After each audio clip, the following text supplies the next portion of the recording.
Hello, my name is Elder Gabe, and I would like to talk to you about this most amazing book. Thank you for being a friend. Travel down the road and back again. Your heart is true, you're a pal and a confidant.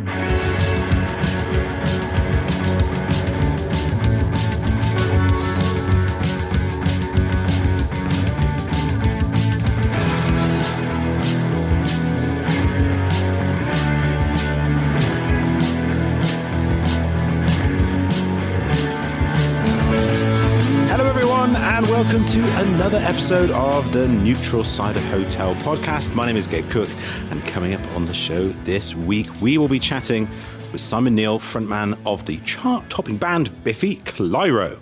We will also be tasting the sensational In Touch from Pilton, blended by Neutral Cider Hotel's master blender himself, Martin Goodman-Sharman. And we'll be tasting Albee Hill from Eves, who we've had on the show, obviously, before. Big fans of theirs.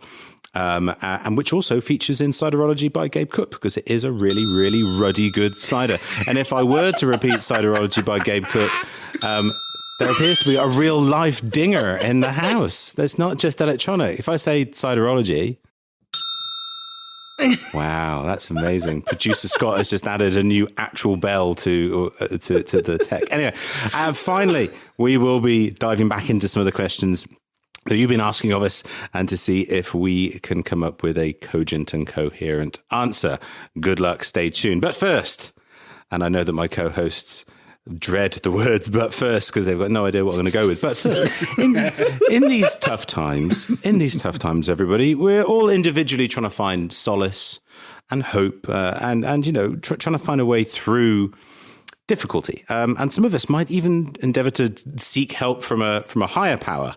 And you know, I'm not an overtly religious kind of person, but I have become a little more interested in this topic since Ian the Cider Sleuth, that's at Cider Sleuth on Instagram, he posted an image of Ciderology by Gabe Cook sitting in the religion... Yeah, come on, Scott, keep up. Sorry. Oh, caught him slacking. Posted an image of my book sitting in the religion and spirituality section of books in Amazon. And so he naturally then asked the question, if Amazon thinks cider is the new religion, what does that make the ciderologist? Well, you know, I'd like to ask some of my disciples their thoughts on this, but Matthew, Mark, Luke and John are all on the Zoom tasting session and can't be here. So how about I throw that open to my dear friends, Martin Goodman-Sharman and Grant Hutchison. You're in the presence of an alleged deity. And if this is one, then... you need a better one, dare I say, possibly. Your Holiness. Is it in that section because it's full of claims that can't be verified by science and must just be believed blindly? I think that's a pretty good answer. Yeah, that's good. You thought about that one. I mean, you obviously didn't start your religion to make money. That would be my observation, considering how often you're trying to flog the book on the podcast. It's not quite Scientology, is it? Yeah. A far inferior ology in terms of subject matter, but a far more superior ology in terms of bank balance, dare I say. You've not got Tom Cruise. I've not got Tom Cruise. I've got You've got cider shit. I've got you two, yeah. You two? What, Bono? I've got you two. No. He's just joined you for tax evasive purposes. But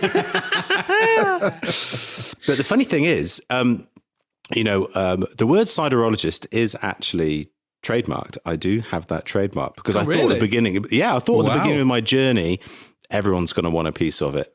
And in the 3.5 years that I have been the ciderologist full time and have trademarked it, only once have I had to say to someone, could you not call yourself? Have you actually? Please? Very, very, very sweetly. And it wasn't actually for somebody in the UK. It was further afield, whereby English is not their first language as well. So I was gentle with So you think they maybe just spelt something else wrong? Yeah. Sir, I am a urologist. Yeah. Autocorrect. Damn that, autocorrect. But the word ciderology is not trademarked in any way. It is there for anybody to utilize and to celebrate, and indeed other people do. And around the same time that I started utilizing it, amazingly, something popped up in West Dorset, just around Bridport, which is called, and you can Google it, the Church of Ciderology, thechurchofciderology.com. It is like a little... Just pictures of your face. No. Well, what I quite like, the old sign that they used to have out the front, I'm not quite sure whether it's still there, is it says, the Church of Ciderology, honk for salvation. Underneath, no, it's not really a cult. It's all a little bit, well, it's all a bit Dorset, isn't it? What can I say? They know how to roll down there. So come and join the Church of Ciderology, everybody. Maybe I should go and do a sermon down there at some stage and just, the second coming, as it were. There we go. I love this. I'm on this website right now. Learn the creed of the Church of Ciderology and help spread our bullshit. You saw this website long before today, Gabe. How do you know it's not my website? It's not my website, everybody. We don't come to your doorstep because we can't be arsed. Anyway, I do believe that it is associated with the good folk at Breedy Farm that run a like a music and cider festival. I think they've got their own little bit of cool cider making, and they seem pretty cool people. So do go and check all of that out. I can't wait for the eventual musical sort of rendition of your ciderology, similar to Book of Mormon, where hello, my name is Elder Gabe, and I would like to talk to you about this most amazing book. Yes. Oh man, if there was a musical about you, Gabe. Go on. It sounds positive, but that's such a good insult as well. If there's a fucking musical about me. Hey, I love a musical. Oh, so do I. Man, yeah, Book of Mormon. Oh, what a show. We want you, dear listeners, hopefully you're still there and listening as we talk about Book of Mormon here at the Neutral Cider Hotel.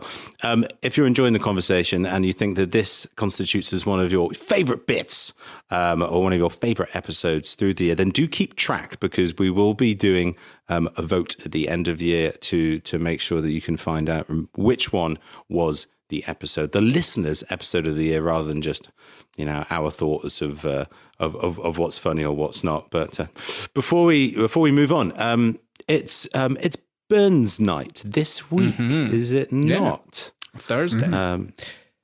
So there was a thought, Grant. You quite wisely, or was it Martin, or was it producer Scott? It was Martin. I wish I'd like to say it was me, because it really should have been, but no, it was Martin. Yeah.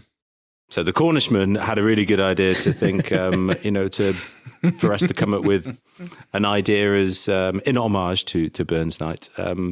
Whether we had any recommendations of top ciders that have had some either fermentation and or maturation in a whiskey cask, in a Scotch cask, I suppose, that listeners could get out and try and enjoy. What do we think?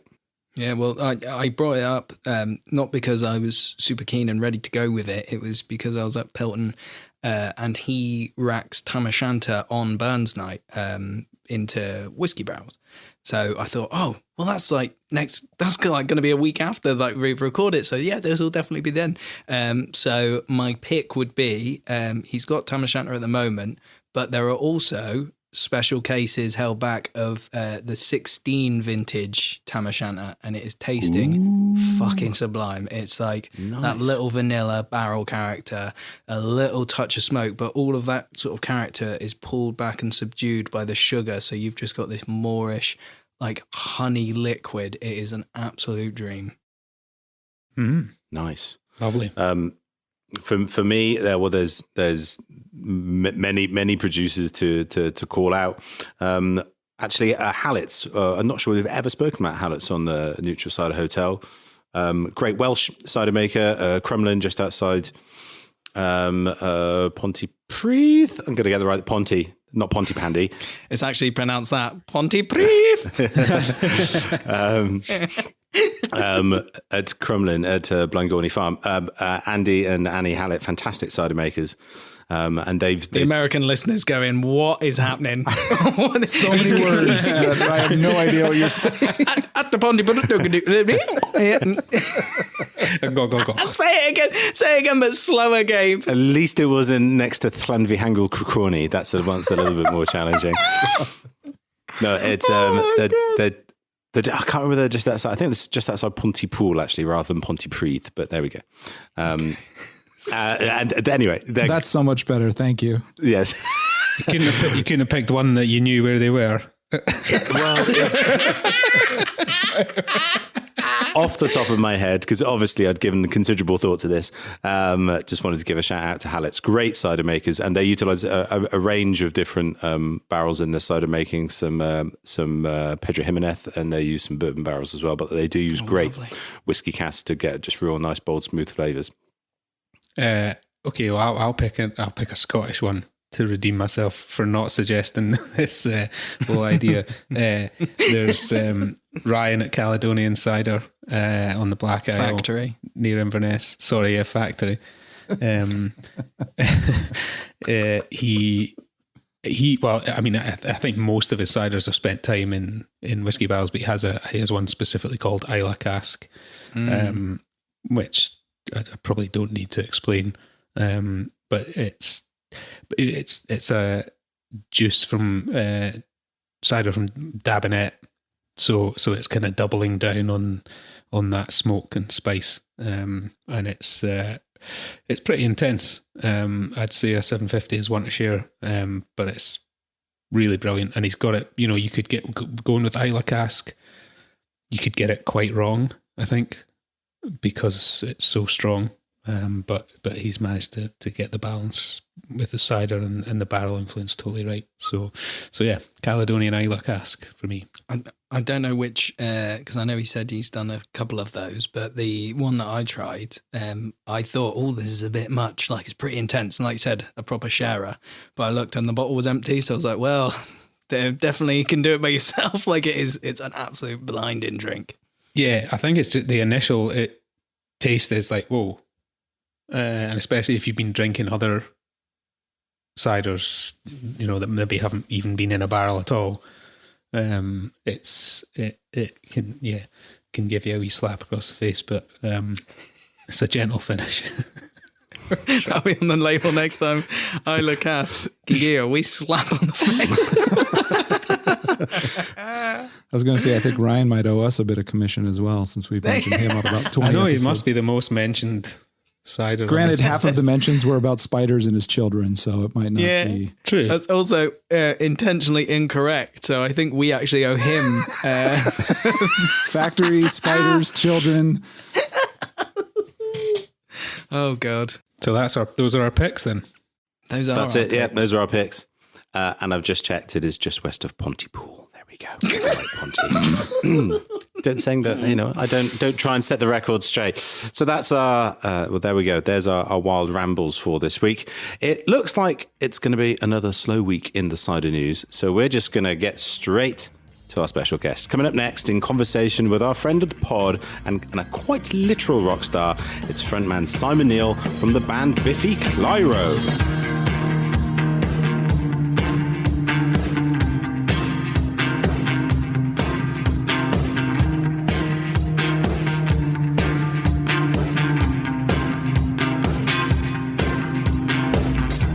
And now it's time for this week's interview. We're opening it up a little bit and going outside the bubble of cider to talk to a fantastic person from the world of music. Grant, please introduce and welcome tonight's guest to the show. As Gabe mentioned, we're veering slightly off track this week and inviting someone from the world of music to enjoy the heady heights of the hotel. If I was to list all of our guest achievements in the introduction, I think we'd probably need to cut the interview down to about 5 minutes. And even then, I still think he'd find time to take his top off. So we'll keep it short. In a year where most people's personal achievements amounted to perfecting their banana bread recipe, our guest, as part of Scotland's second most loved guitar band, Biffy Clyro, managed to release a new record, a celebration of endings, design a guitar effects pedal, and even live stream an actual gig from the Barrowlands. We've no idea whether he even likes cider, but please welcome Simon Neil. Hey. Hello, gentlemen. Hello. Hello. Thank you for having me. Lovely to see you all. Nice to see 4 handsome faces staring back at me. Thank you. Thank you. A lot of beard. There's a lot of beards happening. I should say that for anyone. Yes. There's a lot of whisker on the go. We're cultivating it. It's lockdown whiskers, isn't it? So you stopped shaving in lockdown. Is that what you've... Absolutely. I almost cut in a mullet last week. Believe it or not, Grant. It's getting dark. It's getting dark in Simon's house. That was one of my questions. Actually, was going to be, how have you coped with lockdown? And I can tell. Mullet. I can tell it's a Mullet, start. But in seriousness, what you as someone who you and the band, the live side of what you do being such a massive part of your music. How's it been this year? Not having shows and not knowing when shows are going to come back. How's that affected you and personally and the band as well? Yeah, it kind of feels like we've done a half-finished job, but it's such an important part of the sense of completion and processing the music is to take it out, and more than most, Grant, as well. It's the repetition of it. You get to know the songs better. You form a new relationship with the songs when you play them every night. So that's strange to feel like a bit of a stranger to a bunch of songs that I wrote, which is weird. And inevitably there's the camaraderie of being together and getting to travel. I really miss that, the kind of spirit of being around people, which I'm sure you guys, everyone's struggling with that in all aspects of life. But it's just strange to kind of make a piece of art and feel that you can't fully kind of let it blossom. So it's ups and downs like everyone else. Some days I'm like, it doesn't matter. In the scheme of things, it really isn't important. There's much more important things to contend with. But then a day later, my ego grows and I'm like, no, it is the most important thing in the world and I can't go and do it, So, but no, it's been strange just getting on with it like everyone else. I feel better to be in a new year. I feel like nothing can surprise us now. Is that the wrong thing to say? Have I just tempted fate? I don't think so at all, no. Where are you in the kind of cycle then, Because I guess there is always a cycle when it comes to albums and live shows and tours, and you'll have started that process of writing a celebration of endings a long time ago. So it's not as easy as people might think, just to kind of put it off for a year or two, because you've got to start thinking about the next thing. So where are you exactly? I've managed to kind of any kind of misplaced energy I've put into a few different music projects. I've been making a lot of quite extreme and noisy stuff, and I think part of that is to kind of get the frustration out, because with Biffy, which is obviously my main thing that I love, and it's kind of in my DNA. Every moment of that matters, and I try and cherish every moment of that, and it takes time and effort and energy. Whereas these new projects, I'm kind of just diving in for a week and then coming back out, and actually it's quite liberating, and it's just the right amount of engagement that I need to stay creative and not dislocate from everything entirely, which I'm sure we've all been tempted to do at points, is to just literally just put the walls up and go, actually it doesn't matter, but that's not healthy for anyone to do. So yeah, just staying creative. I'm still hopeful we'll get out to play shows. I'm a bit of a cynic, so I'm not even thinking. I'm thinking maybe even this whole year will be a write-off for gigs. But I'm not even glass half empty. I'm glass half fucked. That's what my wife says. Just smash the glass. Yeah, exactly. That glass being half fucked. Have you opened the cider, the first cider, and poured it into the glass, unfucking the glass? I guess. Yeah. Well, tried to bring it back in. I'm hoping to follow your lead here today, Martin. So you sound like the man. The man is going to keep a glint in my eye tonight. But, no, yeah, I've opened. I have Albee Hill is opened. I wasn't sure do you let cider breathe? I'm fresh to this world, gentlemen, so I would appreciate any kind of input, any knowledge you can impart upon me. I will soak up like a sponge. Well, this is a cider that Grant brought in especially with his company. So, Grant, do you want to explain this cider? Yeah, so I bring this in from the US. It's made upstate New York. So if we're starting at the start, Simon, cider is basically made same as wine. So it's fermented. It's not brewed. So you get your apples, press them, get the juice, and then you ferment it from there. And this has been done wild fermented, so they've not pitched any yeast in it. They've essentially just let the juice go bad in a good way. How long's the process for that then? How long is that kind of process? Well, this one... Cheers. Cheers, man, yeah. Cheers. I need to... Cheers. Catch up, Greg. Bomba. It's great to grab it from the fridge, man. I wasn't expecting it to be fuck, my glass is unfucked. Exactly. I know I'm doing this wrong. So that process, because they're upstate New York, fermentation is kind of determined by temperature, a lot of it, and how quick that process happens. So because they don't control the temperature of it, it's usually into... So your harvest being September, October, it's usually into the kind of New Year, February, March time before things are starting to fully ferment. Wow, okay. So we're coming up on an important time. Will things be all right this season for everyone? Has everything been able to Well, yeah. be dealt with as normal? That's yes and no. It depends on your size, volume. Gabe will be able to give you probably quite a long, lengthy answer to that, even though we're interviewing you. But I'll let him do it. Listen, I've run out of things to say. It hasn't stopped me until now, and I will carry on with that. Well, it's the impact has been... Yeah, because so much of cider in the UK is sold in pubs, but also at festivals and events. It sort of like over indexes in its importance at those kind of events. So without any of those, a lot of cider has been left unsold. So it sat in the tanks. So last harvest, there just wasn't literally as much room in the tanks to put like new season cider. So not as much was made. We obviously are all hopeful that the opportunities for sales do improve as the year goes on. But I'm maybe slightly less cynical than you, Simon. But I still have a glass in my hand. But yeah, I agree. I think that the opportunities for merriment and joy and sharing cider and anything else with everyone is going to be it's not going to be quite back to sort of the 2019 levels. But so I suppose first question is like, do you like cider? Or up until the last 7 minutes, did you like cider? No pressure. It's the people that drink cider I don't like. You are a very wise man.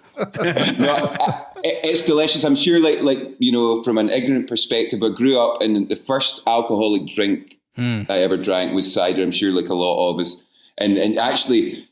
You do taste quite a lot. I know it's all very, very cheap and, cider normally when you're younger, but you actually taste quite a lot of different types, without even actively realising, because inevitably it tastes much kinder than the lager or anything does. So I feel like I drank a lot of cider back then, not so much in the last few years or whatever. So as I say, I'm a willing student. And this is delicious. I think I've not understood of it as more wine-like than beer-like, and I think that's probably been my mistake all along. Well, it's been sort of presented by the whole industry as like a beer replacement and on tap. So when it comes to something like this, you wouldn't order a pint of what you're drinking now. But I was just going to say, to flip it up, Grant introduced this. And how is it hearing him talk about cider, and how did you guys meet? Like, how did you guys get to know each other? Well, I guess we've met about 14 years ago or something now? It's a long time. Mm-hmm. Yeah, that's a man that doesn't remember. It's like, who are you? This guy, you look different. This guy's top on. Who is this guy? Basically, but I remember I was familiar with Frightened Rabbit, Grant's band, and I remember just listening, like a lot of people, the Midnight Organ Fight was such a massive record for me, and I felt really honoured to be from the same part of the world as them. And we kind of just put out our feelers. It was like we were desperate to play with them in some form or another, and I think within a few months, I think we were able to play with each other, and then we just kind of hit it off, as all fellow Scotsmen do, as I'm sure you're all very aware. We're brought together by our Celtic nature, and we're all brought together for different reasons. But I think we definitely had that bond. Just traveling around the world and knowing each other was doing really great, and then we just kept in touch, really, Grant, didn't we? Yeah, well, you've been like, I think it happens a lot with Scottish bands and Scottish music. You've been a big champion of a lot of new artists, you know, and I think when we first heard, like you say, the feelers, well, when the feelers reached us, it was like, oh shit, wasn't expecting that one. And it was fucking great, yeah. And ever since then, you know, I think just when you kind of know from day one when you're touring with a band whether it's going to be what kind of tour it's going to be, you know.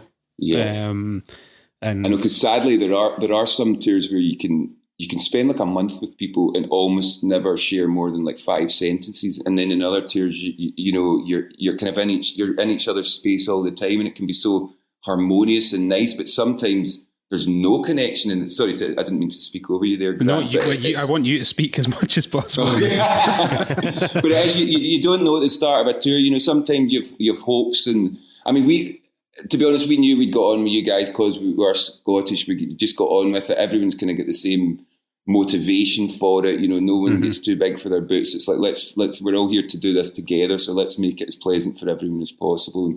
But you can't take that for granted, Martin. And but it's weird for me, is that, like, because now I feel as though I know Grant as a proper friend now, and I still struggle.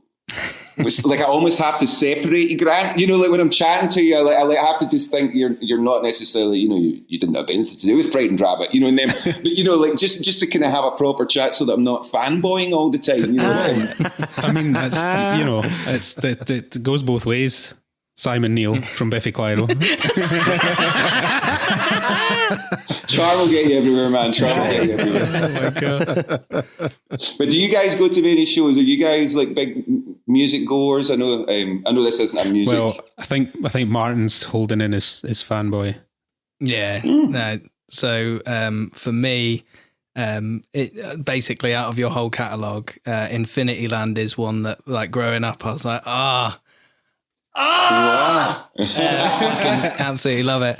And for anyone who hasn't listened to it at home, please put it on. It sounds like if the Beach Boys got in a camper van and that ended up in the Texas Chainsaw Massacre. It's just fucking brutally beautiful, and almost, it's kind of the antithesis of your new stuff, where you've got like horrible moments that are like brutal in the new stuff, but it's so clean as well. Like, did you actively choose to kind of soften the sound, or is that just age, or like how has your music evolved for you?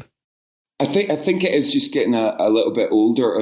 On the first few records, not even knowing we were going to make other records, I tried to get every single idea I ever had in my brain onto those albums. And I think after the third record, I realised we're going to make a few more records, and I felt like there was room to then become more of a kind of songwriter. I think up until that song, I was almost composing music to a certain extent, where it was like I would compose the music and then the lyrics or the melodies would come in later, which is why probably the music's more complex. And then after that, I think I allowed the songs to breathe a little more. There's an element of getting older as well, and just listening to a bit more kind of charming music, I guess. You know, there's a lot of music I listen to now that if you'd played me when I was like 21, 22, I would probably have been physically sick, you know, because it probably wasn't objectionable enough. You know, that way I always loved it, stuff that was kind of objectionable, and now I'm quite happy to. I mean, I can't even think of an example without making someone seem unreasonable. But I remember, actually, I've got this pretty vivid memory of, I think when we played with you guys at Brixton, and normally we'd obviously try to stay out the way when you were walking to stage. I must have taken a piss at the wrong time and bumped into you as you were walking, and the three of you were singing like a Ben Folds like lullaby song. I can't remember the title of the song now. It was like a real like it could have been Brick or anything like that. Maybe it was Brick, yeah.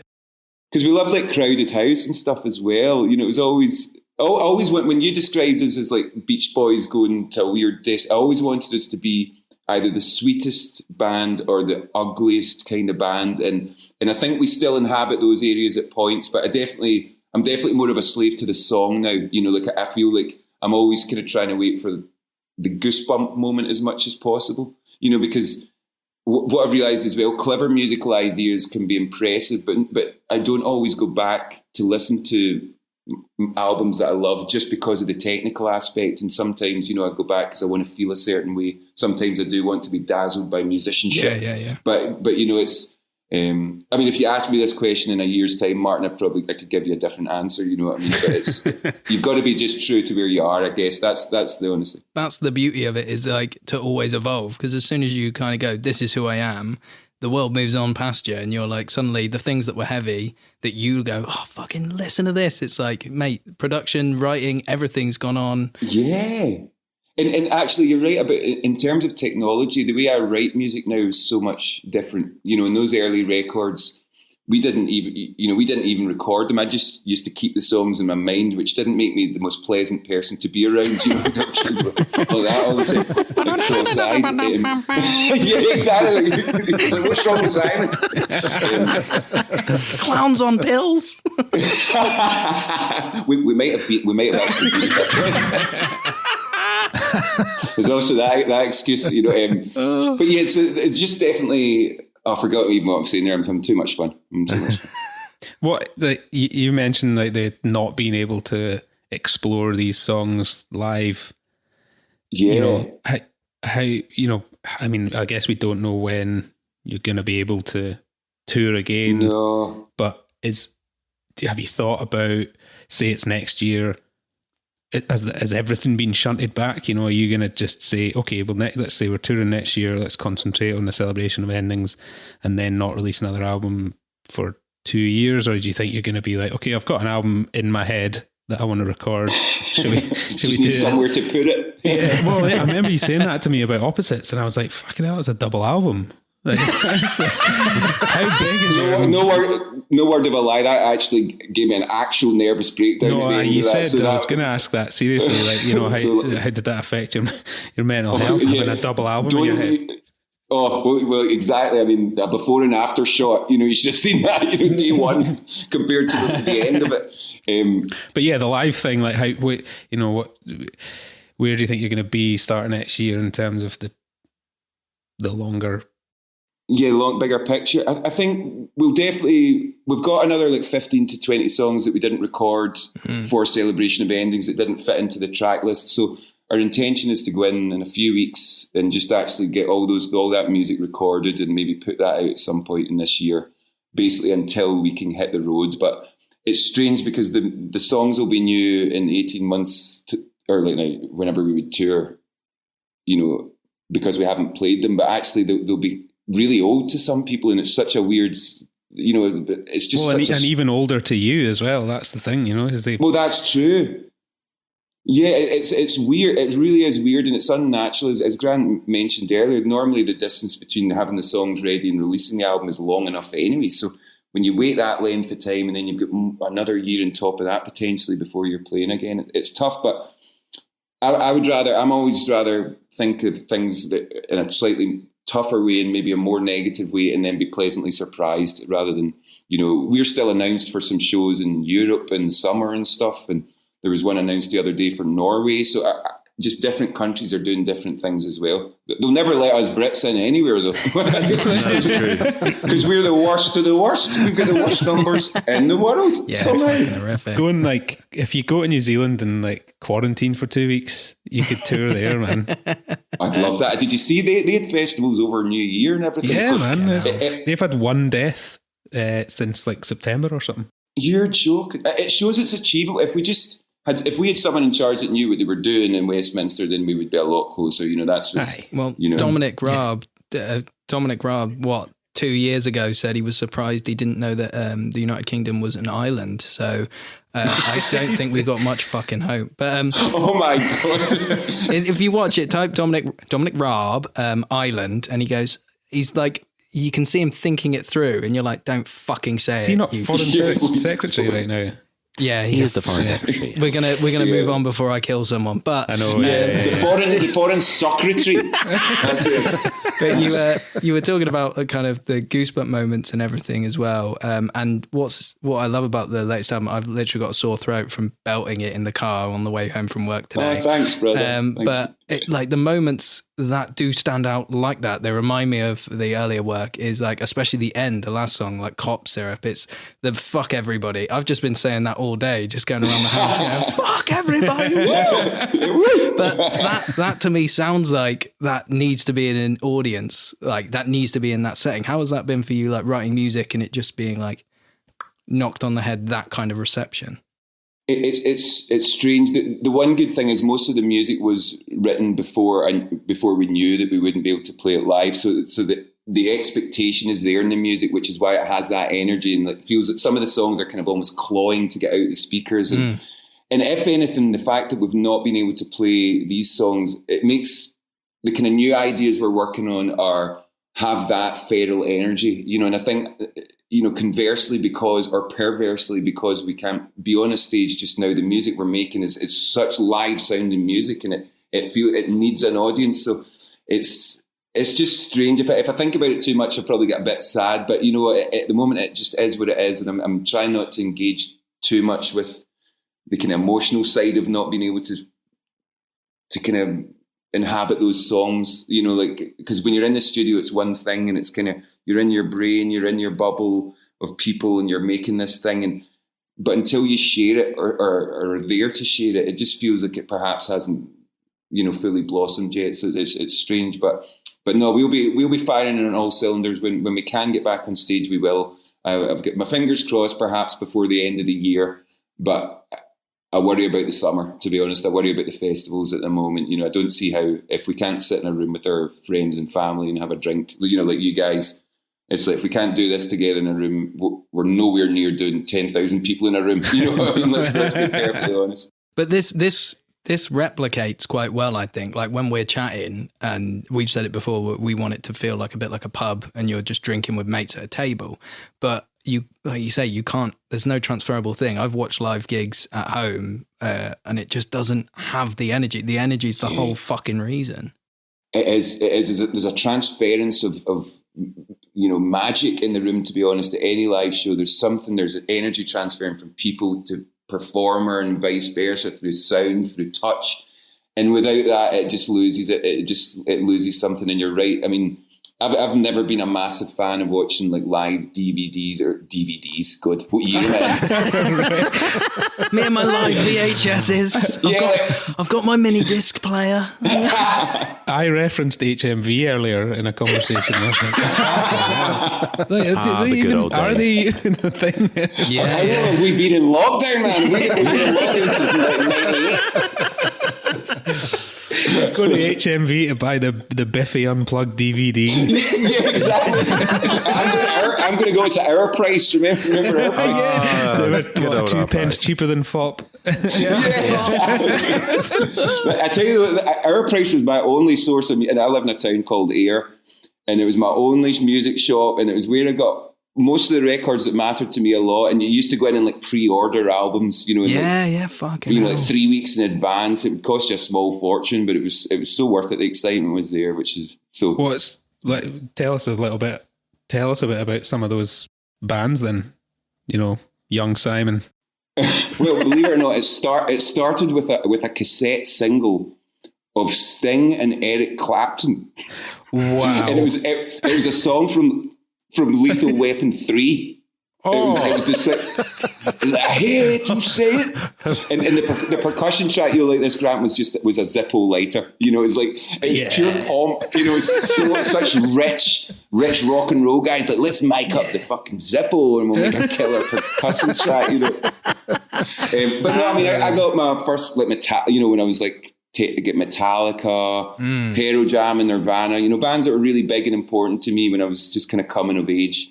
I think Guns N' Roses, they were the first 2 cassettes. I remember buying, like, basically with my own money. I'd saved up my pocket money, and it was like, these were albums that I really, really wanted. Whereas after that, I was kind of like, I would buy something if I liked the cover and things and kind of stumble upon stuff.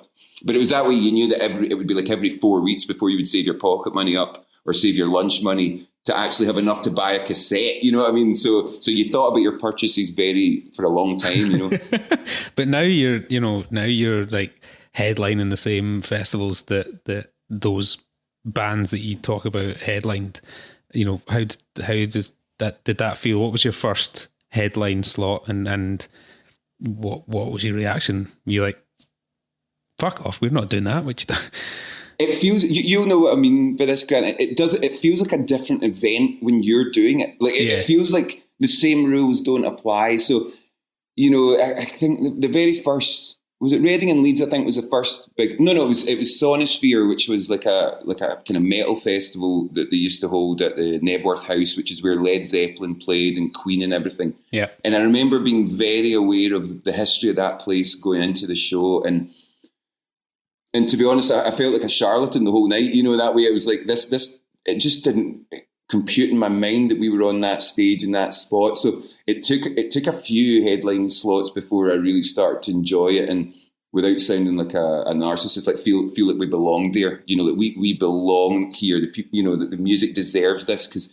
it's not a natural perspective for me to have. You know, and probably for most people in bands, it's not a natural perspective. You know, most of us are quite shy and actually a little bit unsure of ourselves. But then you fling us on stage, you may look like, you know, we look like so confident. But, you know, it's a cliche, but it's kind of true, you know. So as far as I'm concerned. Yeah, no, I was going to say, it's interesting. That's definitely how watching Scott, you know, that was exactly the same. It was like, put him in a room with, you know, 5 or 6 people, he would find, you know, an escape route, find an exit, put him in front of 5,000 folk, and he's telling childhood stories of farting in my face and making all those people laugh, you know. But it is something different. It's not. I don't know if it's like it's not a sort of persona or anything. It's still you, and it was still him.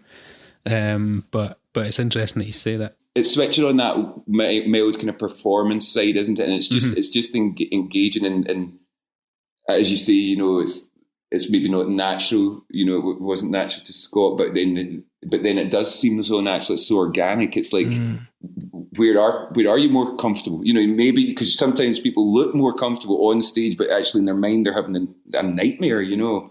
Do you find that on tour a bit? Do you struggle with being on tour and then the juxtaposition of that and life off tour? How do you cope with that? I think I'm highly anxious when I'm on tour. I definitely feel like I'm on duty to a certain extent. Like I have this, because we started playing as a band from when we were 15.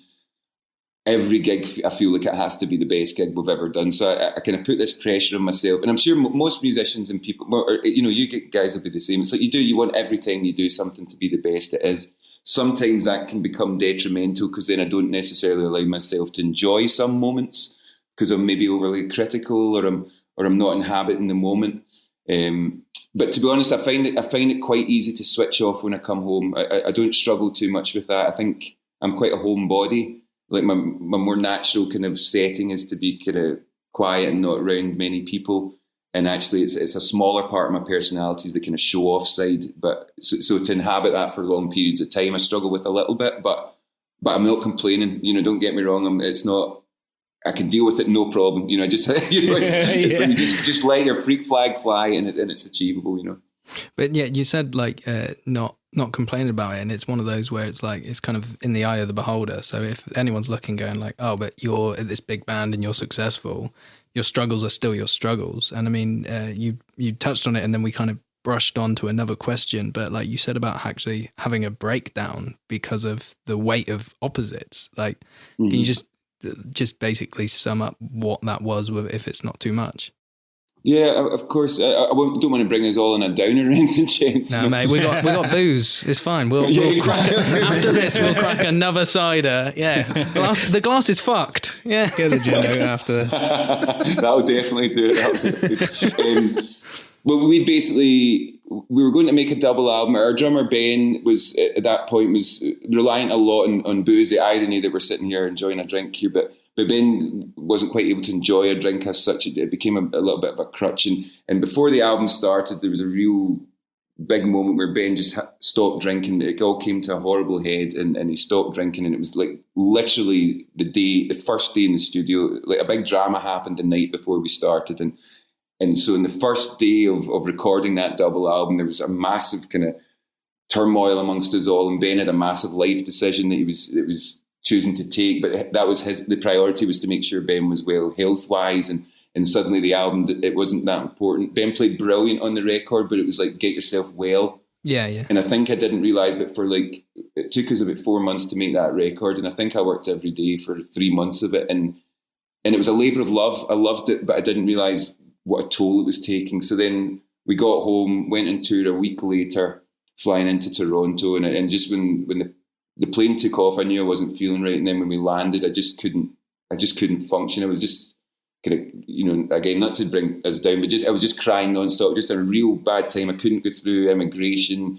I had to get flung in a gurney and all that and get strapped up, and it was really quite a traumatic experience, and it was a culmination of just like everything just kind of culminated, and it just felt like I just kind of broke to a certain extent. It was tough being on the other side of the world, but again, I feel lucky to even be in a job where I can deal with these kind of things and have people, and it's, it's not just get on with it, mate. I feel lucky to have people that care around me, but it was a real shock because I thought it was kind of invincible. To be honest, we'd been touring for about 14 years at that point. We'd made album after album. Everything had each album seemed to kind of step up a wee bit, and I just thought, I can do this forever. I'm invincible, and of course, none of us are. We all, at certain points, hit a point where either your body goes, take a break, or your mind goes, take a break. And sadly, we're sometimes too engaged and are focused on activities and goals that we neglect ourselves at certain points, and that's kind of what I did. So since that time, I've tried to hit a slightly better balance in terms of I try and meditate a little. If I feel like I need to get on meds or in to help me through, I do that. I don't really have a fear about whatever it takes to kind of get me balanced again, and I think that's important. And I do think it's great that we're having conversations more and more, about this over the last few years, because we all, especially with what we've all dealt with this 12 months, it's like, thank goodness the conversation had already begun, because otherwise I think we've been a real dark, society-wise, we've been an even darker and tougher place than we are. Yeah, the stigma's really been sort of lifted. In the year before coronavirus, I noticed it like a lot of, and we've had, I think out of our guests on here, we've had like 5 where it's gone really, mental health has been a big topic. And it's just that openness that you can actually address a problem. If it's an elephant in the fucking room, you can ignore it all you like, but it's your fucking brain, and you've got one life, so it's not worth ignoring it. That's so true, Martin. And the thing is, we all have those kind of problems in different ways. Some people who are good at, can kind of compartmentalize it. Other people, it's there all the time. Some people, it's anxiety about everything through the day. Some people, it's more of an existential, their whole, and there's different things that bring us to these moments of questioning and crisis, personal crisis for, but without the communication, or at least trying to, because by expressing it, that's a way of comprehending it yourself. I mean, I kind of always kind of compare it to whenever I write a song or something, and I don't know if it's any good until I play it and I listen through someone else's ears. Like I'll play it to my wife or something, and it's not that I need to know what she thinks. I just need to know what I think that she's hearing, And it's the same with expressing your feelings. It's not necessarily that you're expecting someone to give you an amazing piece of advice, or they're going to say something that just, everything's clicked. But it's just through saying it, you process things, and the best outcome of that kind of drama we had round opposites was myself, Ben, and James. From that point, were able to talk about a lot more things and if any of us are kind of struggling, we'll actually bring it up quite early now. Or one of us will say, "Are you feeling all right? Because you've been a bit quiet or off the last couple of days," and it's a lot easier now to go, "No, you're right. I just don't feel right." And sometimes it's fine to say, "I don't know why. I don't know why I don't feel right at the moment, but I feel fucking shit and I hate everything." But you know what I mean? It's like that you're allowed to feel like that and not always know why as well. Yeah, everyone is a fucking complex being, and it's hard enough just navigating everything as it goes. And when it's this heightened, it's like you're fine just to be like, you know what, I am a bit lost. But from the outside looking in, one of the things, obviously you're the lead singer and you write the lyrics, but a lot of the lyrics almost seem like you deal with dark shit sarcastically. So like alcoholism's come up, but there's in Sentimental when you're like, I'm not a drinker, I try it every night. I remember listening to that, like, he's such a clever cunt. Like he's I'll just take a note of that. Is that all right? yeah. That's going on the front of the cover of the next record. Clever cunt. Clever 5 cunt. stars, clever cunt. The glass is fucked, he's a clever cunt. But no, it is one where like that's a serious topic where you've gone tongue in cheek with it, and it's sort of in a lot of your writing. But like, have you found that your writing has changed, especially in the last year, but like over the last sort of few years, dealing with darker things? Because listening in as well, a lot of your songs that are most popular are softer and they're still earnest, but they're a bit more on the light side.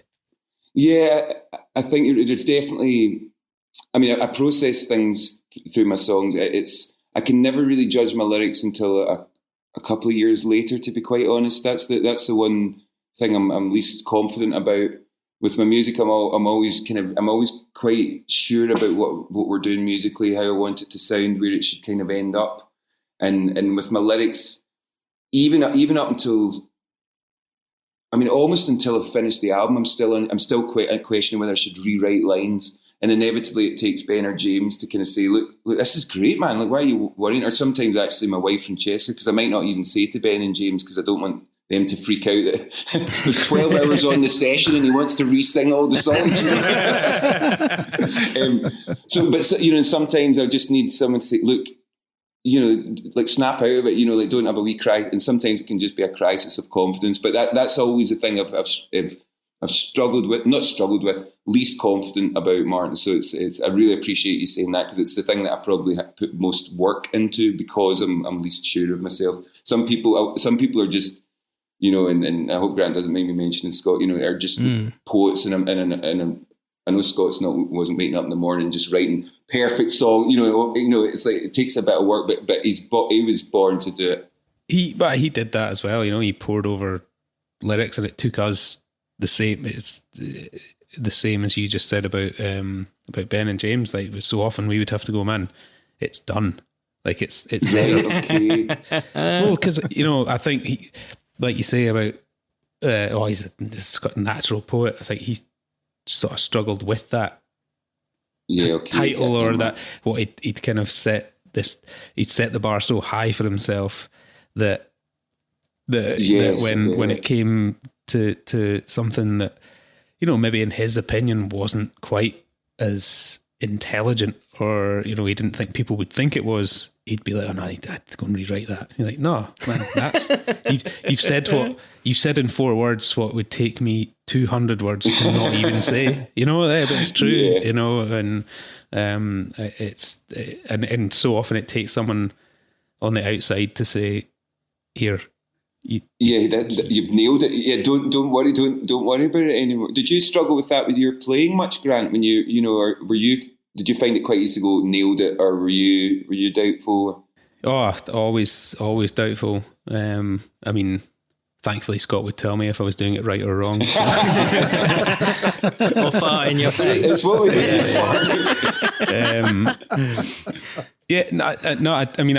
It's funny because I actually like being in that band with Scott. I sort of admired him in the same way a lot of people on the outside did as well, because I was like, I didn't write any lyrics, I didn't write any of the other kind of instrumentation. So I would hear demos and be like, fucking hell. So wow. in the same way that you would listen to a Frightened Rabbit song for the first time. So, it was quite, I felt intimidated being in the studio with him, but also at the same time being like, fuck you, I know better than you, because there's always this battle constantly. And also I never really liked recording, I'm going to be honest. Not a big fan. Well, for me, that was kind of, I guess, why the sort of relationship professionally with him worked so well, was he loved recording, and it was just like loved exploring the song. That's how I would see him doing it, was like he would kind of he'd start from this seed, and then it would be like, okay, well, I'm going to go there and try this and try that. And I was just like, man, I just want to go on tour, and not because like, I want to go out and I want to go not in a drinking reductive way, not in a reductive way, just in a let's make this, let's get this made. Well, yeah, and also like you mentioned earlier about the live side of it.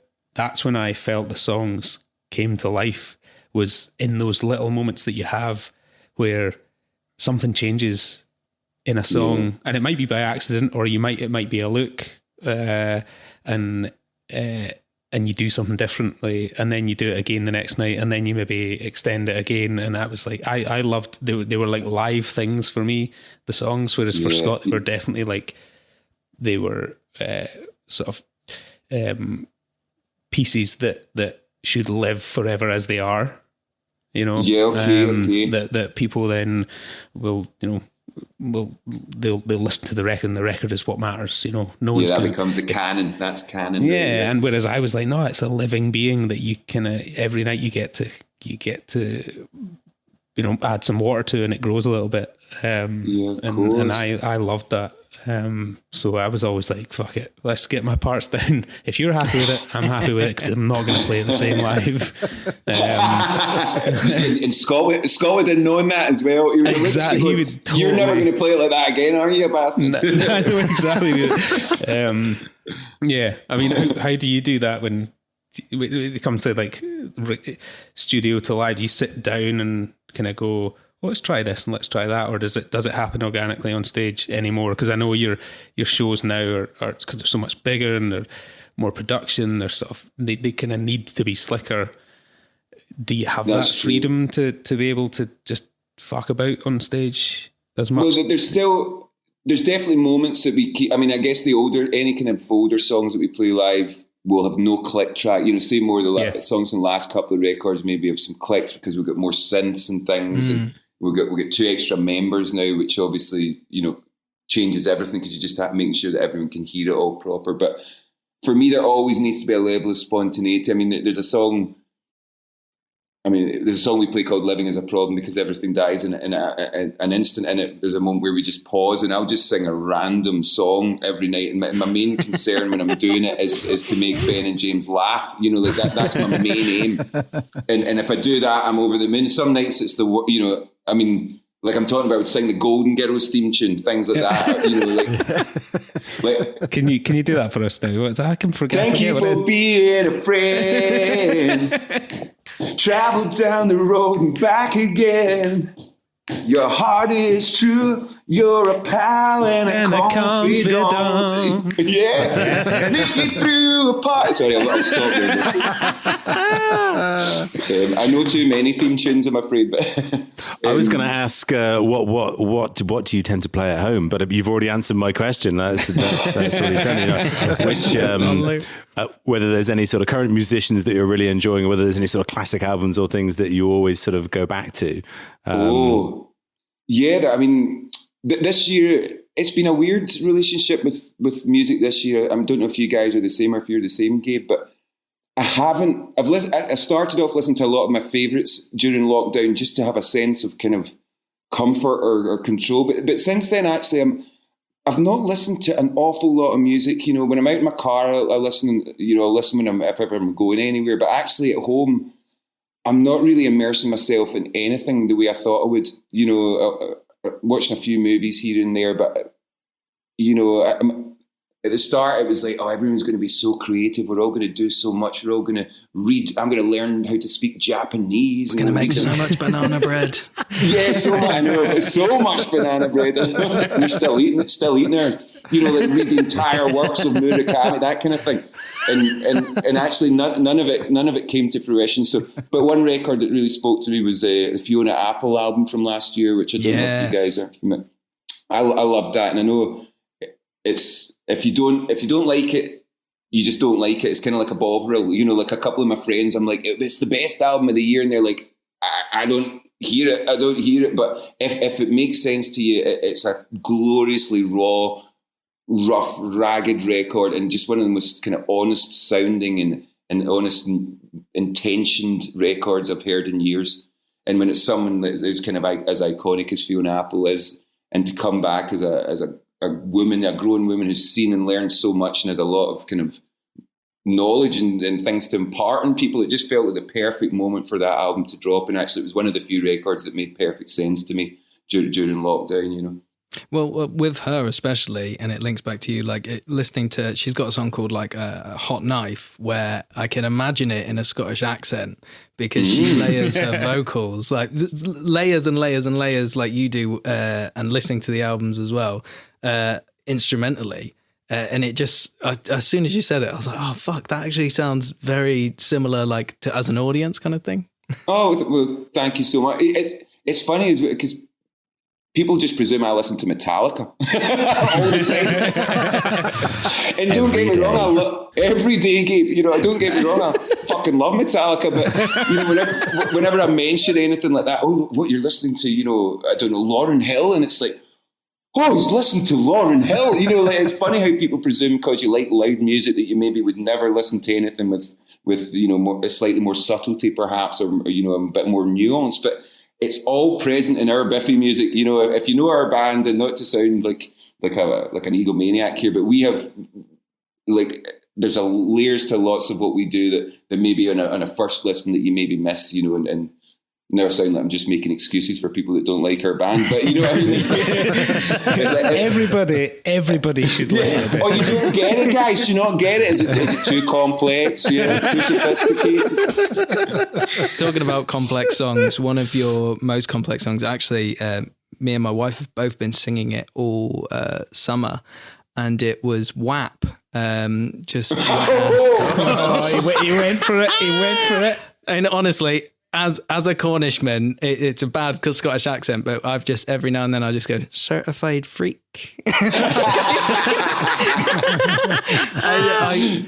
What was that like? Obviously the reaction was everything crazy, but like, oh my God. If you've like how, because let's put it this way, you guys did Umbrella years and years ago, on the Live Lounge, and to me it felt like this was just you guys going, fuck it, why not? And when you listen to the new album, the last track is like, fuck everybody, woo, it's like it suits that. But how was it for you seeing this year and you covering that song going, oh, this is very different? I think I probably didn't.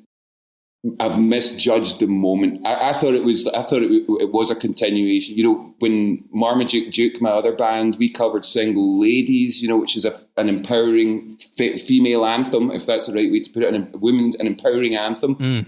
And I think maybe the world is just changing. I've just misjudged what I kind of thought would have been fun, because it's patently ridiculous that we covered that song, but it's the pop song of the year. That's the thing as well. It's like, it's the biggest pop song of the year. See if you can't have a bit of fun with the biggest pop song of the year, then I didn't really want to be a part of this kind of world. You know, it's like,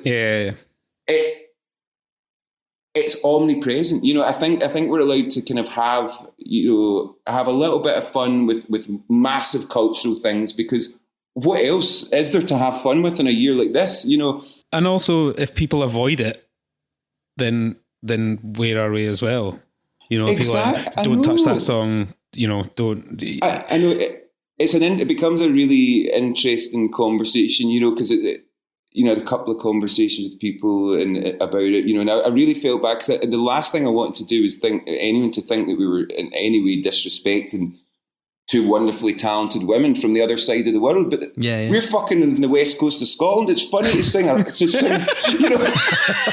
Well, like, they're actually our guests next week, Megan Thee Stallion, and they love cider, Simon. They love cider, so.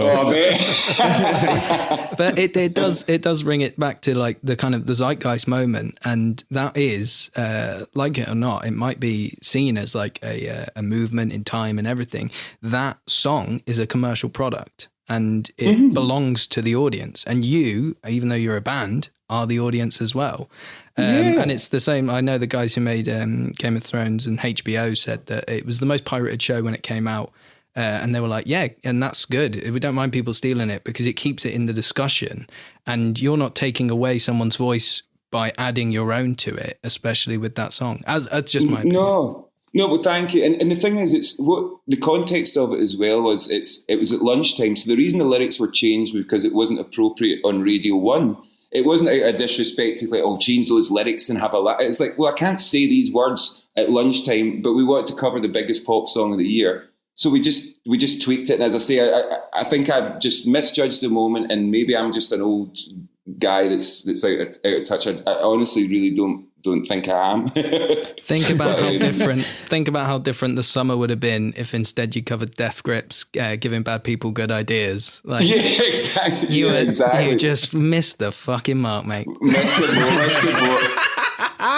Oh, but it was a funny one because it was like, I remember all the comments on Twitter. It was one of those buzz feeds where it's like, people don't know what to think. But I was reading it and I was like, when it came to the end and the guitar was going mental and it's just three guys going, ah, ah, I was like, oh yeah, I can, this is good. to me, it was more important to play some noise rock on Radio 1 at lunchtime. Yeah. It's like, I don't know the last time anyone heard anything atonal on the radio at lunchtime.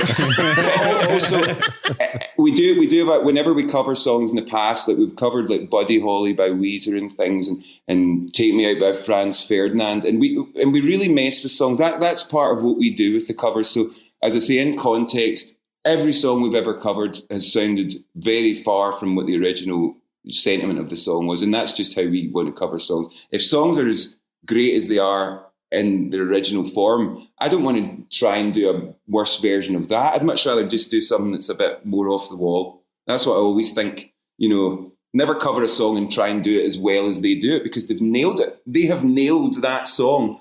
So put your twist on it. And then, as I say, if anyone listening wants to listen to more objectionable Biffy Clyro covers, there's lots on YouTube. You can buy the DVD at WH Smith's. It continues at HMV. WH Smith's. WH Smith's. Under the counter music. Oh god, that's pre-HMV. Come on, fucking hell. Shall we move on to cider numero dos? Yeah. Indeed. Sorry, having so much fun. So Simon, what did you think of the Albee Hill in the end? What was your take on it? Delicious. It was quite a dry. Is that correct? Yeah, absolutely. Very refreshing. Scott, we've had Albee Hill before, and we've all enjoyed it. That was your first taster of it, wasn't it? Yes. How was that for you in comparison to the other ciders you've had? And just for the moment, how was it? It was really good and very different than I expected. I think to the point that you guys have brought up before, it was more like wine because it didn't have a lot of carbonation. Yeah. So it was very little carbonation, and it was much more delicate in terms of the taste profile, in terms of the different tastes I was having. A lot of, when you get the carbonation in there, I think to the point you guys have brought up in other episodes, I guess in my mind, it's a little closer to beer. It feels more like I'm just having a beer. Exactly. Yeah. And without that, suddenly it felt like wine. I was making the comparison to wine. I was trying to taste it and figure out what the tastes were and where it is in my mouth and things like that. But yeah, it was quite delicious, but very different than anything I've had up until that point. Well, it sounds silly as well, because carbonation is like the big difference there, and you can actually get those kind of flavors with carbonation. It throws it around, but a lot of the drinks commercially that are available, especially in the US, but also the UK for a lot of people coming into it, are designed to be in the pint replacement for beer. And a lot of the breweries will own a cider maker, and it will be like, we're going to fit in your taps and we'll put in a cider tap. But it's nice having something that's still slightly chilled, but like the nose on this is so fruity, and like you said, you've summed it up there, just one word: delicate. Like it's fucking gorgeous. I can't wait to get you in touch, because you'll go, oh yeah, that's the best cider. No, but that's got carbonation, but it's got all those characters as well. Yeah. But it was just weird hearing. I wanted to see what you thought, because obviously we've just chatted the shit there. But it's also important to know that you hadn't had that before. So I just wanted to know. It was great. Whoa. Oh. Hey, yo. All right, let me go get mine. Yeah. Sorry, I've got mine lined up here. Simon, most importantly, normally at that pop being open point, it's Grant, and on I think at least 3 separate occasions, he has managed to spurt cider over the floor, not over the computer as yet, but it's only a matter of time. No, so. it's been He's got it's been so it's Do you have your a bucket, good Grant? Is your bucket ready? I don't actually have this one, so I'm going to open something else. But That's well. You still might need a bucket. I don't. I might, because this one has a cork. This is a lovely labelling, isn't it? It's really Well, so this is the one, Simon, that I was saying is Martin had a hand in blending and also designed the label, wrote the poem that's on there. it's beautiful, Martin. So please make sure to say how shit it is when you say. I've already prepped him to say how shit it is. But we'll let Martin kind of introduce it. But yeah, so the reason why I did this just self-plug again on the show, but it's mainly because one of the things I love about Biffy is the kind of poetry of it and the lyricism. But for me, like that, basically I was given the opportunity to go down to a cider maker who I love, his place in the lockdown, and do a social distance blending. So we went, I've got all these tanks, try whatever you want and make a product, and then we'll just do it. And that was like fucking mind-blowing. But because of writing and what I do, he was like, oh, just put a poem on the side. So it's a hyper-depressive, scrawled out written poem. So I thought, oh, that sounds like something that would fit. Should say the name of the cider actually for people who are listening, because don't again every time we do this. Every time I say to Martin, it's like, oh, tell people about your cider. The last thing he says is the fucking name of it. You got to keep him guessing. Simon, tell us about your band. So there's 3 of us. So the cider we're drinking is called In Touch by Pilton. In Touch. But yes, it's basically, the poem's about lockdown. It's a sweet cider, naturally sweet. There's no sugar added. It's just unfermented sugar, and it's aged on Pinot Noir skin, so it's got this nice tannic touch at the end. But it should be that's. I think maybe I prefer like most novices, it's slightly sweeter ones that you kind of prefer coming. Everyone likes sweet things, though. Everyone wants to pretend that they're like above it, and oh no, I'm sophisticated. Everyone wants something sweet and fucking easy. It's pop. Anyone wants to act like they're hardcore. Like just give them a nice pop record. Fucking fine. But this is. I feel like this is it's sweet, but it also has complexity. It's the Biffy Clyro of cider. Hey, I like it. This is a jaggy snake. That's how I've been describing it. Oh, nice. Wave upon wave upon wave. I was actually thinking, wave upon wave is actually one that I was thinking of before this, where if from how you started and like how the career's going, that's a good one to sum up your whole music, I think, because it does have like these beautiful soft moments. It's interspersed, but it's not so complex where it's almost jarring. It's got like almost chapters to it. Are there any songs that you would pick and go, if you're going to listen to my band, listen to this?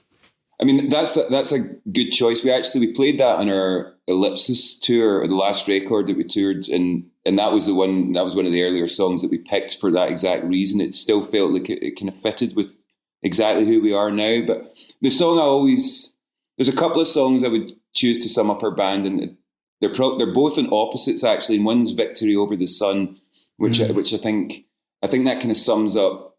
It's almost like the song I'm proudest of writing, because it's really complex, but it doesn't sound very complex. It's only weird if you try and learn it or try and sing along with it, you know.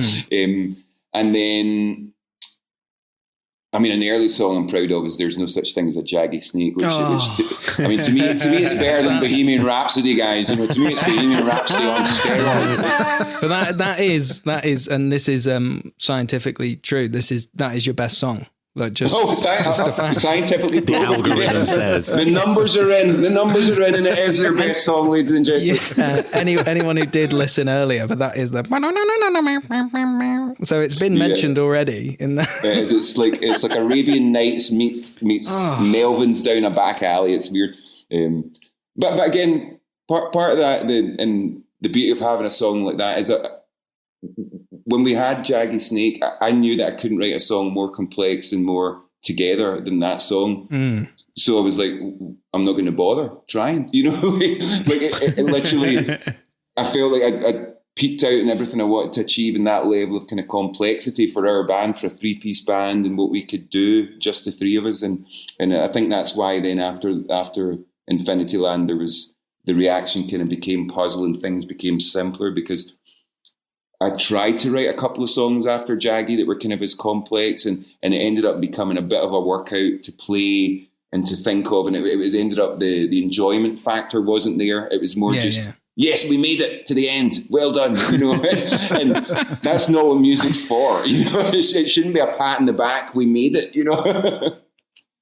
How does it work? How do you like in terms of writing with James and Ben? Like, when do they come in? What how much do you just pass songs to them and go do your thing? Or normally I've got an idea of structure. The more complex stuff like Jaggy Snake early on, I had to have it properly lined up in my mind. There's no room in a song like that for kind of jamming or for not knowing where the changes are. So the really complex stuff, I was very specific about where the changes were, where it went loud, where it went quiet. On the last couple of records, there's more room for kind of evolution, because again, the songs are slightly simpler. So we'll know, I'll be aware of what the peak of the song is, whether it's the vocal or whether it's a riff section, and it'll be like, this is the peak of the mountain. So how do we come down the other side the right way? So there's a bit more letting the song tell us a little more now. The song kind of, in listening back to recordings of the songs now, I probably do more of my writing, kind of listening back and going, all right, that bit doesn't work. It needs to be more like this.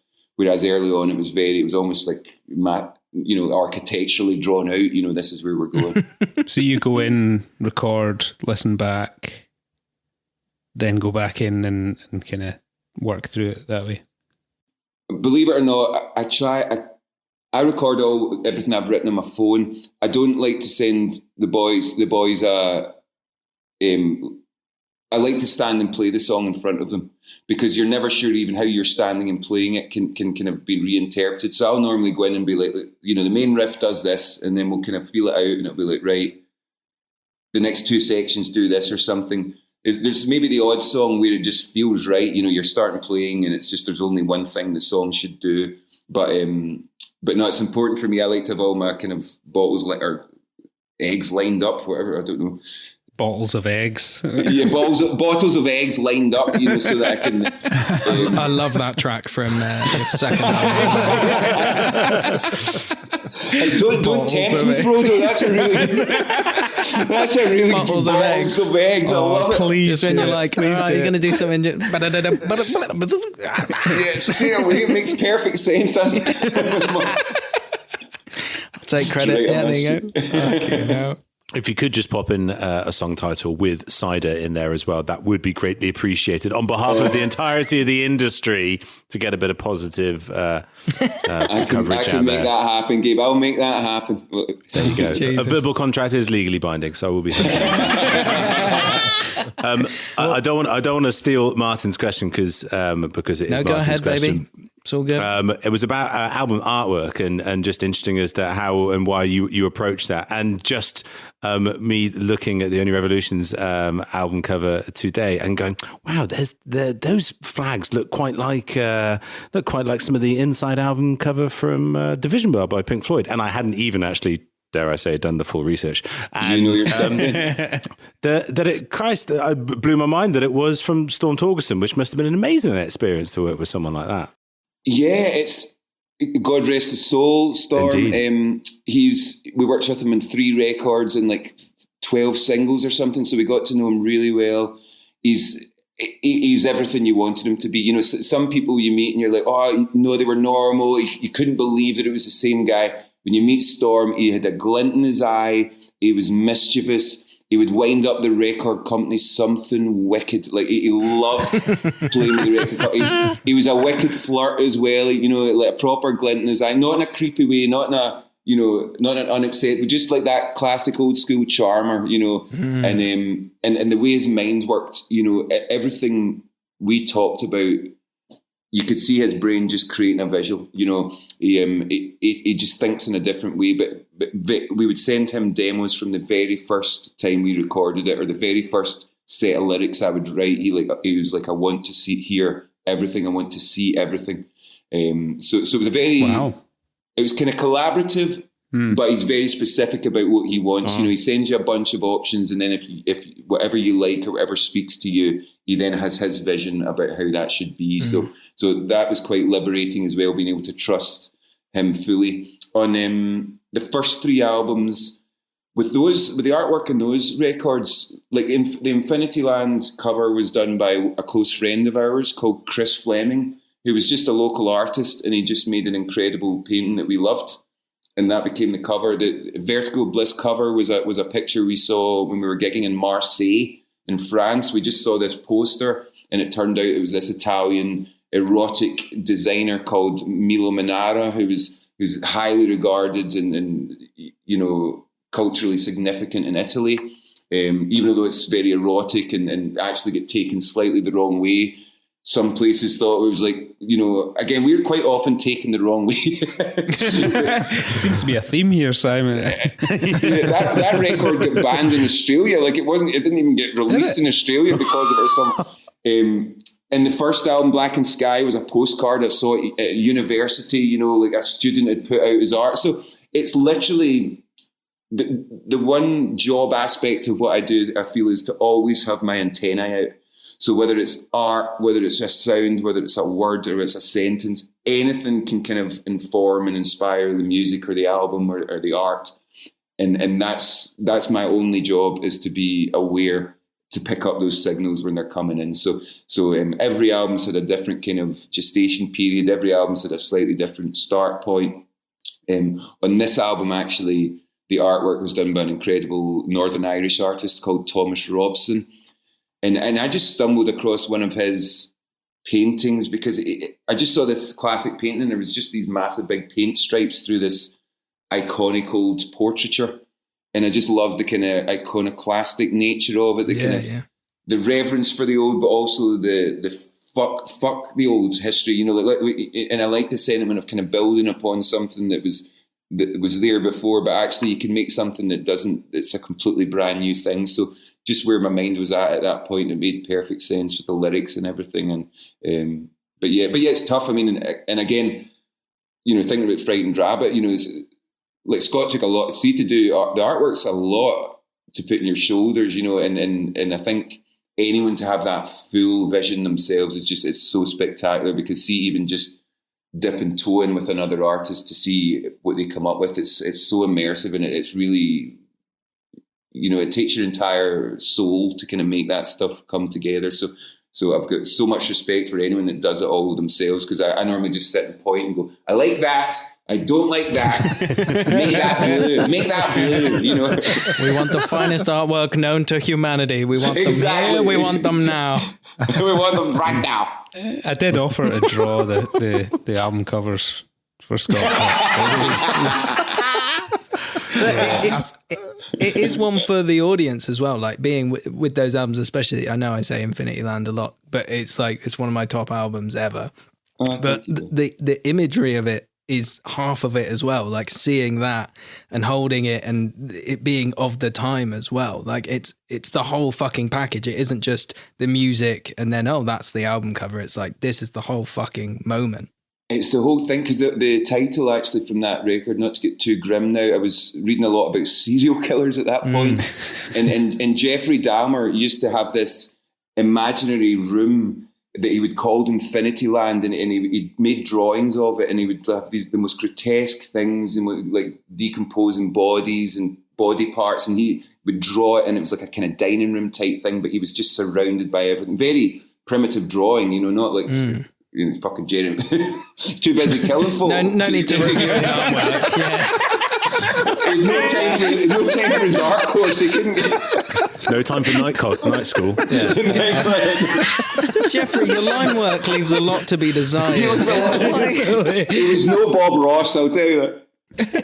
You're hanging under that lamp a lot. You should be seeing the light. So, but that's what then. So that concept of having your own kind of imaginary dream world, however twisted it was, then bled into the. I should have chosen a better word. Fed into the artwork, and because we're fed also doesn't work. Yeah, no. Should never have brought up cereal. Yeah, there you go. Well, let's change it up then to something as lighthearted and positive as we can be, and Eurovision. So when can we expect Biffy on Euro? Well, it won't be Biffy, my good man. It will be Marmaduke Duke, my other band. Oh, really? Listen, man. Listen.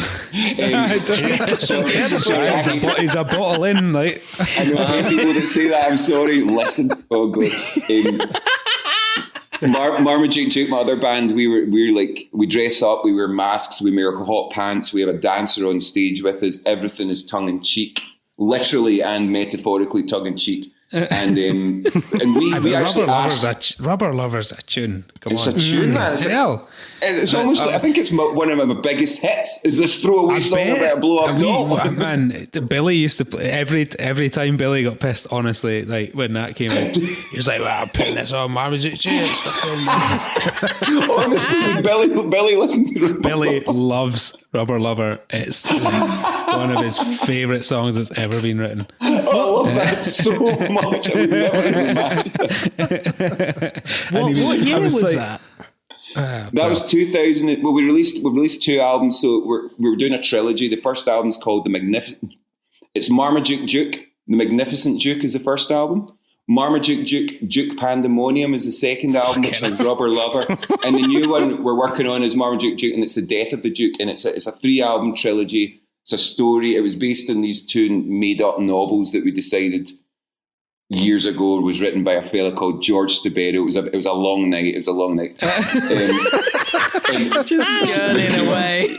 Yeah, we came up with a whole concept, and we are going to finish it all. It's a lot of fun. It's more tongue in cheek, but we tried to promote the last record by getting on Eurovision, but Warner's, the label, just wouldn't do it. They literally wouldn't do it. But I know that this time they will do it because there's less and less places for bands to play, even compared to 12 years ago. So even if it's like, well, we need to play somewhere. Yeah, exactly. Oh, there's one place left. We need to get some bums on seats. Eurovision. Man, you should wait till Scotland's independent, then we might actually get votes. That's true. Yes. We might win. I think we'll win, Grant, once we're independent. Absolutely. Come on, Nicola, sort this out, Marmaduke Duke. That'll speed up the process. Either that or it'll never happen now. Jinxed it. I know, it's swung back the other way now. It's swung back, yeah. I just can't wait to hear Graham Norton going like, and here they are, Marmaduke. Marmaduke Duke. And you'll see they're wearing a lovely devil face mask there. And that's a terrible accent, I'm sorry. Oh, look at that. Simon there, taking his top off, as usual. It's the legs that are out, Martin. You need to start Googling some Marmaduke Duke, man. You need to investigate. You might like it, you might hate it, but you'll feel something. Oh my God. I mean, I think we've probably taken up enough of your time, Simon. Thank you so much. Gentlemen, what a pleasure. For joining us. Sorry, I hope I haven't been hogging and getting too noisy here. No, dude. Honestly, it's been so much fun. Thank you for agreeing to do it and for coming on a cider podcast with zero knowledge of cider and just embracing the whole thing and having fun. It's honestly, thank you for having me, boys. And honestly, this is delicious. I think I'm in love with this second one. So Martin, bravo, brother, bravo. Shit. I told you to say it was shit. Yes, sorry, when I say in love, I mean wildly vomiting from the thought of it. Right, I don't diss your fucking back catalogue, do I? No, fuck off. I'm in love with how much I hate it. Yeah, exactly. I love it. No, but delicious, and thank you for having us, boys. Oh, top marks. Before we go, I would be amiss if I didn't mention my dad, of who course. actually loves you maybe more than I do, and as said, he was saying, can you ask if they'll make a song about me, or at least call it after me? That's not his voice. But it's like, why would they call a song Jason Sharman? Like, what would be the purpose? But if you ever you trip your balls and you go, you planted the seed. I've got an idea, Jason Sharman. That's the ballad that's going on this album. I've been cidering with Jason Sharman. That's what it'll be. Two birds with one stone. I mention cider and I get Jason in. It's a deal. Yes, you heard it here first. Yeah, fucking hell. Simon, thank you so much for joining us here. For anybody who's listening in, where do people need to head to learn more about Biffy and sort of, to keep abreast of everything that's new and that's happening? What are the social media places and websites and things they need to be heading to? Yeah, just at Biffy Clyro, Twitter. There's this new thing called the internet. It's really catching on. It's amazing. He doesn't fucking know. I don't even have social media on my phone. Can you spell it? Can you spell it? Actually, to be honest, I deleted my social media in this lockdown for that reason. I don't know if any of you boys have done the same, but I felt I was getting a bit too... Well, no, we did the opposite. We started a podcast and created more social media for people. Yes, yes, you created. Yeah, but you cunts don't fucking do it, do you? I'm the one with the fucking account. Oh, here we go. When Scott asked who wants to do social media, my response was to send a gif of a tumbleweed. So you went with aye. That's right, Simon. I've been in a band that's had to do social media before. And see, the moment that someone takes over that for you, I know you kind of started a bit earlier, so that when social media started being a thing, it was probably already being done for you, right? Well, to be honest, it's only up in the last kind of couple of years that someone else has done it. I kind of took it on the chin for years and years, but I'm so kind of, at points I'd be so unsure of myself that I would be about to post something and go, I can't post that, that's wide. Or how boastful, that way. It's like, it's so Scottish, it's so kind of negative and pointless. Like, but that's it. It took this weight when we didn't have to do it anymore. And we still did it to a point. Like, we were still engaged, and it's a great way to do that. But yeah, when someone else goes, we'll post about your new album and your new single and your tour coming up, you're like, oh, thank the Lord. Thank the Lord. So yeah, Simon, if you're looking for a job, we're looking for a social media intern. Right, well, I know you're not that busy right now. I can point you in entirely the wrong direction, Jed.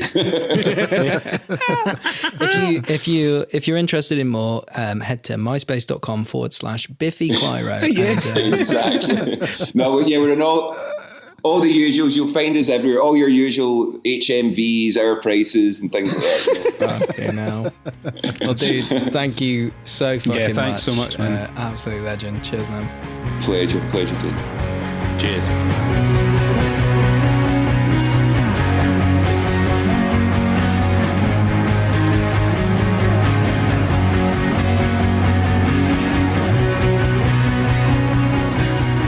Well, it's going to be pretty hard to follow that amazing conversation that we just had with Simon there. Absolutely spectacular. And I know that that's Martin's year made, I suspect. Maybe even a bit of a decade. I don't know. That's pretty awesome. And something tells me that's not the last we are going to see of Simon here at the Neutral Cider Hotel. There is a room that's always going to be made up especially just for him. But from rock stars to you, dear listeners, we are now going to be answering some of your questions. Martin, what have we got asked of us this week? Well, yeah. Well. First off, with that interview, Hannah said earlier today, and now it's become a thing where she was saying like, you sounded like Paul Rudd in the Hot Ones episode. Like, look at us. Who'd have thought? Not me.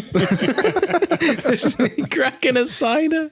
Yeah, that was a proper fucking dream come true. But talking of dreams come true, it's time to talk to you absolute dreamers, the listeners. So off of, these are all Instagram questions. So Mark the Gas Man asked, have you got any unheard interviews on the Foxwhelp single variety cider? So this is one aimed at Scott. Scott, why did you butcher the Dick and Calf interview? Was it just too long? The chieftain of Foxwhelp, I think she's known as, and you decided to silence that voice. Look, we've got some time constraints here, and yes, do we? Yes, and Kath had quite a soliloquy on Foxwhelp that went on for quite a while, and I just needed to cut it down. But who knows? Maybe that could be a lost episode we could put out at some point. So it's certainly fucking long enough. Can you promise? Can you promise Kath right now that we will do a full episode on Foxwhelp, Scott? Well, I can. It's up to you guys. Like, if you guys want to do Foxwhelp, I think we could actually do at least. It depends on the sort of format, but I think we could do a 40-minute episode on a single variety, or at least a chunk of an episode. Well, if we did that, we could use the Kath note, and that would be about 25 of that 40 minutes. High acid, we're a tart bunch here. So, Kath, we actually loved having Dick and Kath on, and of course. It is testament to the edit that Scott actually sits there for roughly about 30 times the amount we record. So when there's a 4-hour record, times up by 30, he's in the booth editing that. So whatever was picked, it was for the flow. Once again, our apologies, but also fuck you, it fit. So questions 2. Next question. Next question. Please keep following us. Coming in at number 3. So we've got 2 questions here. 3 guys and cider said, have any tips for first cider makers? And Hoppy_Basil said, tips for cider for new cider makers, which isn't even a question, it's just a demand. So for me as master blender, I'm going to actually pass it off to someone who's made cider from start to beginning. Gabe, what would your advice be for new cider makers? Well, obviously, it goes without saying that they need to purchase Ciderology by Gabe Cook, because there is a very small section in there about how to make cider. No, obviously, that's just a gratuitous plug. You do want to purchase Craft Cider Making by Andrew Lee. That's the Bible for all aspiring and even making smaller cider makers. It helps. I thought Ciderology was the Bible for Ciderologists. No, you got how many Bibles are there in the Church of Ciderology? Well, you got the maybe I got it wrong. Old Testament, New Testament. Old Testament. Find some good information about some of the basic sort of scientific methodologies, understanding what is fermentation all about. Go and visit some cider makers. Go and hang out with them if you get the chance. Speak to them, just learn as much as possible, but also just have a crack, because it is, an annual, a vintage drink. You're not brewing, you're not able to set up a brew once a month. You've got to try, and like most things, you learn from your mistakes and give it a go. But also make sure you're using nice and ripe fruit. You don't want things to be kind of too starchy, so make sure that they're cropping at the right time, and that you can sort of, indent your finger into the skin and it's nice and soft and ripe and ready to go. And keep things clean generally. Those are the basic kind of things. And, have a bit of fun along the way. There's probably no harm in that too. Beautiful. So indenting your fingers into the skin, I'm going to presume... Why is that funny? Why is that funny, Graham? What's funny about that? Just after our Jeffrey Dahmer chat with fucking Simon, anything's game. But...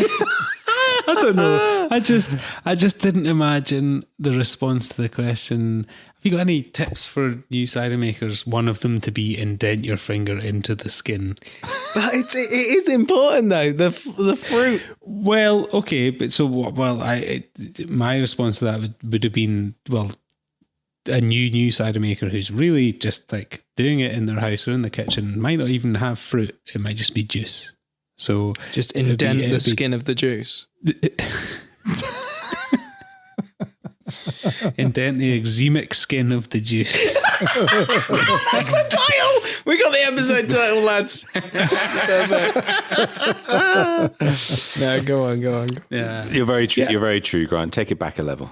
Well, just I mean, Hawks during lockdown. Hawks did a tutorial thing on their Instagram of about making cider from juice that you can buy from a shop, and I think that's probably the step before you mentioned, Gabe, where all you really need is some apple juice and some yeast and a vessel to ferment that in. And if you want to give that a go, that would be the first step, in my opinion, not putting fingers into fruits. Because that might not be, well, it just might not be possible. Because right now, there isn't the opportunity for you to travel to an orchard or to a cider maker, or you might not have the tools to turn the apples in your that might be on the tree in your garden into juice or cider. So buying apple juice that's not from concentrate from a supermarket or a shop, and then trying to turn that into cider is something you can do as well. It's a good question. What you're describing there is mastering the skill of fermentation, but is that cider making, which is slightly more sort of esoteric kind of question that we won't spend the next 9 hours kind of talking about potentially. But and that isn't to denigrate. There's parts of the world, like in large parts of the USA, that cider making businesses are built upon the purchasing of apple juice from growers and big companies, and just getting the juice in and then fermenting that and turning that into their base ciders. And I'm not saying that isn't that is a wrong thing or a bad thing in terms of, but in terms of in a UK context, and in terms of understanding, what cider is all about, starting sort of with the knowledge of different apple varieties give different kind of flavor profiles. And for me, I think that, if somebody makes a cider from like super underripe apples and it doesn't taste very nice, and they go, why did it taste like this? That could be one of the factors. And so, but for a lot of people, that's a great, if you're getting into cider properly, that's a great tip for then. But I think what Grant was getting at is a lot of people, their entry is that. And I'm almost embarrassed. I was going to preempt your whole conversation then, Grant, with a joke, which was that you can almost permeate the skin of the label in trying actual ciders. That would be the first step. Trying single varieties. Yep. And I was like, I know exactly where Grant's going. And then you went left, and I was like, fuck, well, I'm glad I didn't say that, Jack. but actually trying and enjoying and discovering cider. So like, I did it where I was like, oh my God, I really want to make cider. And I tried about 7. And that's nowhere near the whole range. So the thing I was trying to make was actually like 7 leagues ahead of what I even knew. So it's kind of like just try, do the research, do the groundwork, drink. It's a fucking perfect excuse to indulge in a gorgeous drink. And that's the joy of it. So just drink, in moderation, but drink. Different ciders of different techniques from different makers, different voices around the world. But if you're UK based or US based, it's a good example to look at the makers in your region and what they're doing. Some will be from juice that's borrowed, imported, whatever, and they'll just use that. Some will be fruit, the vintage, and in character. So just look at what's being made in your area, why, and also get in touch with those makers. But also, for me, the thing that I've learned about cider making with Pilton has been the blend of it. So for a lot of his stuff, Martin was doing press the apples in such a way to allow for the nitrogen to leach out, and you've got a process of keeving. But that was essentially bottle the product there. Whereas a lot of cider makers and a lot of ciders that I love, they'll have different barrels, different tanks, and then they've got the product that I love is essentially 3 parts this, 2 parts that, 1 part that, 2 parts that. So just make a lot, try it together, drink, try again, drink, and you're going to fuck up. Just keep fucking going. Yeah, and also drink with other people, I think is important, because your one perception of what the cider might taste like or why you like it or why you think it's good might not be someone else's opinion. They're wrong, obviously. It is ours is the right opinion. Yeah. But it's nice to humour them, isn't it, every now and again? So. Well, someone else might not taste sausages in their perry. And what's the point in living if you haven't got a sausage perry? Well, Come on. If you haven't had a sausage perry, you have never lived. Well, you heard the man. Thank you very much, everybody, for listening. I hope you've enjoyed the episode as much as we have enjoyed recording it. What an absolute hoot. It goes without saying, please do continue to subscribe, rate and review on Apple Podcasts, follow on Spotify or listen on your favourite podcast apps. We're on Instagram and now Facebook, Neutral Cider Hotel, Twitter, Neutral Cider Pod, and website is neutralciderhotel.com.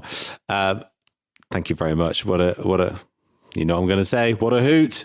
As ever, but that was probably the hootiest of hoots that we've had thus far. Final thoughts, anyone? Yeah, if you want to find out more about Biffy Clyro, they will be in the show notes, so just check out. In the show notes, there we go. Well done, chaps. What a great one.